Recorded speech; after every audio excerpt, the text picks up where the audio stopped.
What's up, ladies and gentlemen? Welcome back to another review. We're taking a look at Batman Hush, another installment in the DC animated continuity universe. And of course, this is the fourth standalone Batman movie that tells one of his most popular stories, which is the Hush storyline. Now, this movie, of course, this adaptation differs very, very greatly from its source material. And on the first viewing, I was kind of underwhelmed by it, but on a second viewing, not gonna lie, kind of like Batman Hush. I think of all the standalone Batman movies in the DC continuity, I gotta say this is the best one out of all of them. So, my overall thoughts on this movie, I thought it did a great job at adapting the Hush storyline in its own little way and making it fit within inside the continuity itself.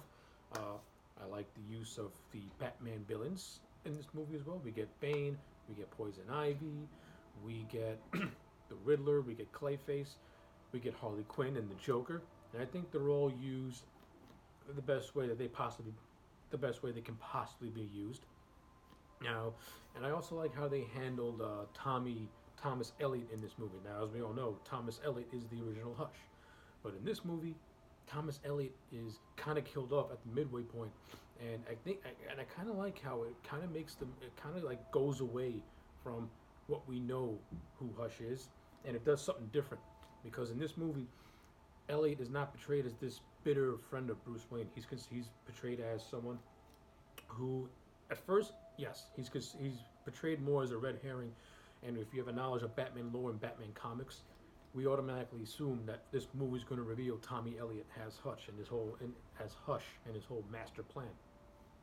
But when you actually watch this movie, it takes a big detour and it kind of goes against its source material.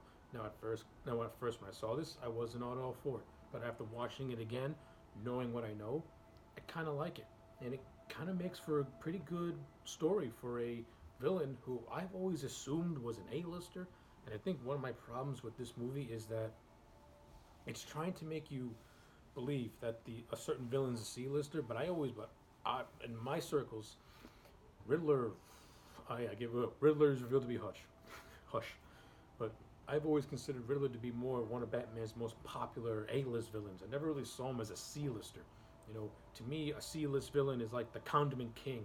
Riddler to me is like an A-list who is in the same breath as a Joker or someone like that. So, never really understood never really got the joke as to why this movie constantly calls Riddler a C-list villain. Maybe because it's the gimmick.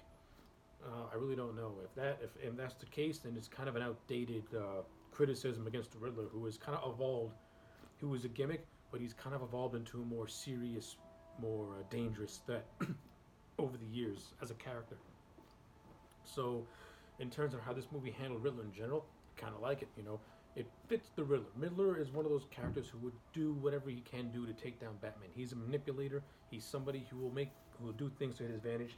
Now, of course, this movie, like I said, it does take elements from Hush. So, in the actual book Hush, Riddler is suffering from a brain tumor, and he goes into the Lazarus pit.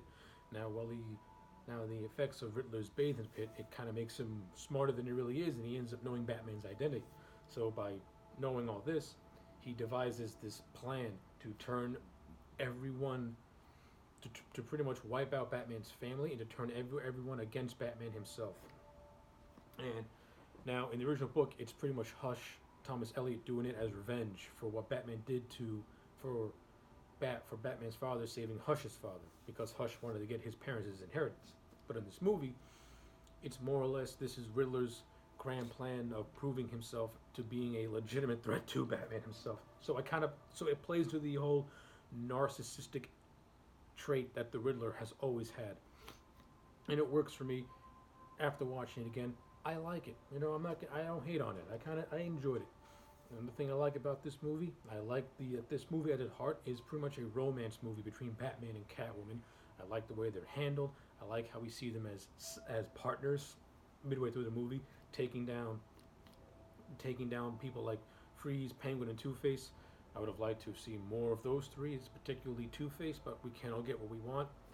But I like the development between Batman and Catwoman, and I like the payoff at the end of it, where pretty much Batman's trying to save the Riddler after everything's gone down, and Catwoman pretty much cuts the line, and Riddler falls to his death.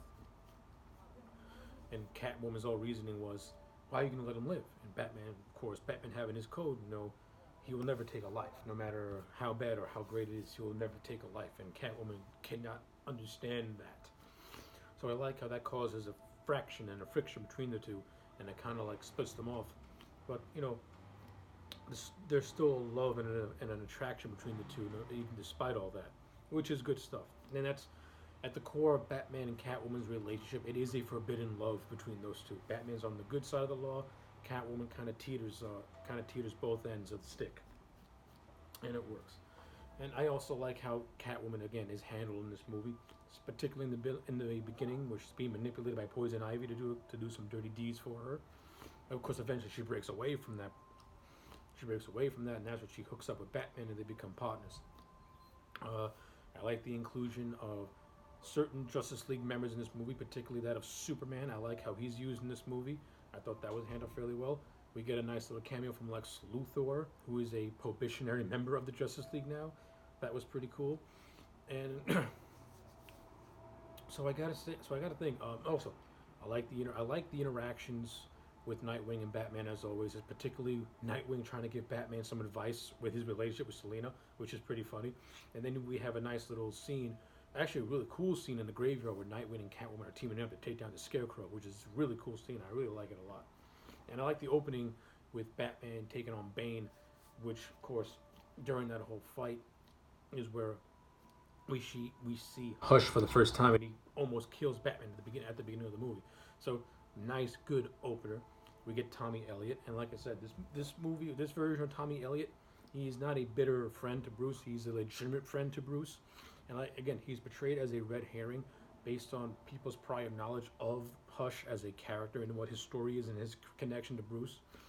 And when Tommy Elliot ends up being killed, and Batman goes ballistic and beats the living hell out of the Joker, we actually like it, because in the scenes we see Tommy Elliot, he's a good guy. He and Bruce are best friends, and it works. I mean, I would like to have seen a little bit more of Tommy Elliot and Bruce Wayne's relationship. To me, we didn't really get all that much. It's mostly said in dialogue. Of course, in a movie, it's show, don't tell.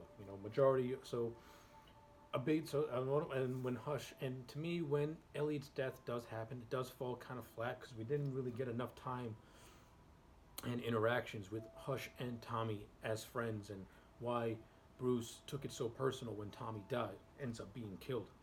So that's another criticism, a big criticism I got, because his death kind of falls flat because we didn't spend enough time with Tommy and Bruce. So I would have fixed that up a little bit. And I would have trimmed out some other things here and there. Most of the fight scenes, I would have focused more on that story, so that way when